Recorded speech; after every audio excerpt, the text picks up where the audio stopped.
Yeah, go to hell, bitch. You got what you deserved, Michael said loudly, sitting at his computer. With a smug smile on his face, he returned to the list of news stories and began searching for the next one. I have time for one more story about burning a bitch before Franny gets home. Every evening, Michael sat down at his computer and read stories from his favorite erotic literature website. He especially liked stories about wives who cheated on their husbands and the revenge their husbands took on them. He couldn't get enough of these stories. Sometimes he would raise his fist in the air and shout, "Excellent," at the end of a story. Sometimes he would come across a story that didn't end the way he wanted it to, and then he would get upset and angry. When that happened, he would leave long comments in the review section about how the husband who had been cheated on should have treated his wife. And he wasn't shy about calling the author a weakling or an idiot when he disagreed with them. Michael was, to put it mildly, a lover of loving wives. There's nothing wrong with being a fan of erotic literature, even if you prefer one genre over another. And of course, there's nothing wrong with having an opinion about what you read. It's just that Michael went overboard in everything he did, and his obsession with the erotic novels about loving wives he had been reading for the past few months was just another example of his compulsive nature, a nature that would one day cause him a lot of trouble. Michael didn't know that day was fast approaching. Michael couldn't take his eyes off the screen, where another husband had come home from work early and found his wife in bed with their neighbor. He was so engrossed in the story that he didn't hear his wife come into the house. "Hey, Michael, where are you?" Fran called from the stairs. "Damn," he muttered. He looked at the clock and saw that it was already 10:45 p.m. "Damn, I lost track of time again." He closed the website and went upstairs. "Hi, honey. You're back later than you promised. Did you have a good time with your friends?" Fran climbed the stairs and said, "Yes, great. You won't believe what my idiot sister did today. I'm tired, I smell like smoke, and I'm a little drunk, so I'm just going to take a shower and go to bed. I'll tell you all about it in the morning." Fran kissed Michael as she passed him on her way to the bathroom and closed the door. Michael stood in the hallway with a stupid look on his face. "Damn, no sex again," Michael muttered as he returned to his office and turned off his computer. "That's the second time this week. Damn. Last week she had an important project at work that kept her until midnight. And the week before that her friend Marcy got sick. What the hell is going on here?" Michael turned and went downstairs, the sound of his wife singing in the shower fading in the distance. "I need a beer." With a beer in his hand, settling into his leather armchair, turning on the TV in the living room and, of course, turning off the sound, Michael began to do what he was completely unskilled at. He began to believe. "Okay, Michael, what the hell is going on?" Michael always talked to himself when he was trying to solve a difficult problem. It would have looked incredibly strange if there had been anyone else in the room, but he was alone and could do whatever he wanted. For the last 2 months, Franny has been coming home late 2 or 3 times a week. She's always too tired or too drunk. The last time we had sex was 2 weeks ago, after a movie with her sister and her idiot boyfriend. Even then, she wasn't in the mood. I had to do everything myself. Last Monday, I called her at work and her secretary said she was in a meeting. When she called back, she was on her cell phone, out of breath, and I could swear I heard a man's voice in the background. This is the 3rd time I haven't been able to reach her at work. And her new gym membership is definitely paying off, but for whom? Sure, she looks great. Let's see. What else? Oh yeah, I almost forgot about the new clothes and lingerie. Why didn't she tell me she bought all that sexy lingerie? Probably because she knows how I feel about her spending money on my credit card without asking me. I wish she would wear it when we go out, not just when she's meeting her friends. I don't buy her lame excuse that she just wants to make her friends jealous. What is going on? Michael's voice trailed off. He tilted his head to one side. The beer slipped out of his hand and fell onto the carpet. Only a minute passed before a soft snore sounded. Michael jumped up from his chair as if he had been shot and froze with his eyes wide open and his mouth agape. "That bitch is cheating on me," he growled into the empty room. "I'm going to kill her, damn it!" Michael turned and headed for the stairs, but changed his mind and stopped. "Wait a minute. She thinks she can hide her infidelity from me? Well, I'm a lot smarter than she thinks. I've read enough to know that I'm damn good at spotting cheating wives. I'll teach her not to mess with me. I need proof. I need something I can use to get revenge when the time comes, something she can't deny. I have to stay calm. But first, I need a plan." Michael slowly and quietly climbed the stairs, but instead of turning right into his bedroom, he turned left into his study. He could hear his wife snoring softly in the bedroom as he turned on his computer and sat down at it. When the computer booted up, he went to his favorite website, a site for erotic stories. Now let's see what other experts have done in this situation. Within an hour, he had compiled a list of equipment needed to obtain evidence of her infidelity and another list of the 10 best revenge plans he could find. When he was done, he leaned back in his chair with a smug smile on his face. "This will work. Tomorrow I'll come up with a plan to catch that cheater." Michael printed out the 2 lists and put them in his briefcase. Turning off the computer, he stood in the hallway, wondering if he could sleep in the same bed with that cheater. He decided to go downstairs and sleep in the recliner. After all, he had fallen asleep in front of the TV many times before, so it wouldn't look strange. In the morning, Michael heard Fran's familiar voice. "Get up, it's late." "You fell asleep in front of the TV again. Get up and get ready. I have to get to work early to prepare for a presentation. I left you some toast on the table. Get up, I have to go." Fran kissed Michael goodbye and walked out the back door to her car. Go to hell, bitch. Michael was in his usual creative mood that morning. "You're a fickle girl. You'll pay for all your dirty deeds." Still furious, Michael got ready and went to work. Fran's breakfast remained untouched on the kitchen table. All day at work, Michael thought about his plans. Of course, he got almost nothing done. He reviewed his list of possible revenge scenarios and thought about how to carry out each one. He was quite proud of himself because he had several good options, some quite extreme and some almost ridiculous. At the moment, his favorite was to sell the traitor into sexual slavery somewhere in South America. To carry out this plan, he would have to be very strong, but it was possible. Another option he liked was to mix superglue into her moisturizer so that her lover would stick to her. But the most likely option was to send photos of her sex scenes to her family, friends, colleagues, and, of course, her lover's family and friends. He could do that. After work, Michael went to an electronics store in town and bought the listening equipment from his list. The total cost was over $1,500. "Wow, that's a lot more than I expected," he said as he left the store. "But if it helps destroy that bitch, it's worth every penny." As usual, Michael got home before Fran, so he was able to quietly take his purchases to the basement and set them up on his desk. He opened the boxes containing the voice-activated voice recorders and set them up according to the instructions. Then he opened the lipstick-shaped, motion-activated video cameras and set them up. Finally, he opened and set up the GPS tracking devices. All the batteries cost him about $100.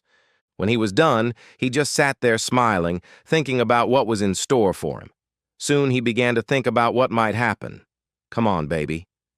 The sound of the back door slamming and heels clicking on the tile floor above his head snapped him out of his reverie. Oh, she's back. Let's go upstairs and see what adventures she has in store for us tonight. Turning the corner into the kitchen, he saw Fran standing at the bar with a beer in her hand. "Hey, what's up?" he asked. "I'm in a bad mood right now, so don't come near me. That jerk Carrington ruined my presentation, and I have to go back to work to fix it. I just stopped by to change. You'll have to make your own dinner." "No problem. I'll probably go to McDonald's or somewhere. What time will you be back?" "I don't know. But it'll probably be very late, so go to bed. When I get back, I'll try not to make any noise when I go to bed. Don't worry." "Oh, I won't." Michael turned and went down to his workshop in the basement. A few minutes later, he heard the shower turn on upstairs and decided to set up some of his listening equipment while she was occupied. Entering the garage, he placed one of the voice-activated tape recorders under the front seat of Fran's car, then placed one of the GPS tracking devices in the trunk behind the spare tire. Making sure everything was as she had left it, he went into the house to find her purse. Fran had a purse the size of a small suitcase, so it was easy to place the second GPS tracker at the bottom under all her things. When he was done, he took a beer from the refrigerator and sat down in front of the TV in the living room. "I'm leaving," Fran said as she passed the living room on her way out. "I don't know where I'll be sitting at work, so if anything urgent comes up, don't call me at work, call my cell. Bye." Michael looked up and noticed that she was wearing one of her new black dresses and stockings. A little dressy for work, he thought. "Okay, have fun. But it won't be fun for long. Soon, bitch. Very soon." He took out the lipstick-shaped video cameras and placed them throughout the house, in the living room, the kitchen, and every bedroom. He plugged the voice recorder into the phone jack downstairs. Finally, he took Fran's laptop and installed a program to record keystrokes and screenshots. When he was done, he smiled and went upstairs to read the latest news about unfaithful wives. Over the next 2 weeks, Michael became increasingly frustrated with technology and his inability to find evidence of his wife's infidelity. The voice recorder he had installed in the car recorded everything because the radio was always on. He could hear Fran's voice when she was talking on her cell phone, but he couldn't make out the words because of the music. The GPS navigator in the trunk of the car always showed that she was driving to work, to a restaurant where she met her colleagues, to the grocery store, or to the gym. The navigator in her purse showed the same thing. No mysterious phone calls were recorded. The home security cameras only filmed Michael when he installed them, and sometimes Fran when she came home from work. She hadn't used her laptop since he installed new software, so the only records on it were Michael logging out. And every time he checked the laundry basket for her panties, he found only dirty clothes. No men, no sex, nothing. "Damn, $1,500 down the drain," Michael muttered as he put the last video camera back in its place. "Maybe I need another plan." Convinced, he remembered one of the common mistakes cheating wives make. When their husbands are out of town, they always meet up with their lovers. "Here's what I'll do. I'll leave town for a few days. I'll tell her I'm going to a seminar. Then I'll follow her and catch her with him. I'll need a good camera with a long lens to take pictures. And I'll need to rent a car so she doesn't recognize mine. When I'm not in the car, I can stay at a motel nearby. Yes, that's what I'll do." The next day after work, Michael went out, bought a camera, $900, rented a car, $95 per day, and booked a hotel room, $89 per day. When he got home, Fran was cooking dinner. "Hi, I need to leave town for a few days next week," Michael said.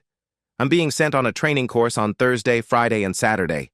It's not that far, so I don't need to fly, I'll just drive. It's only a 4-hour drive. I'll leave on Wednesday after work and be back sometime on Sunday." "That's too bad. I was hoping we could have dinner on Friday at that new place on Lexington Avenue.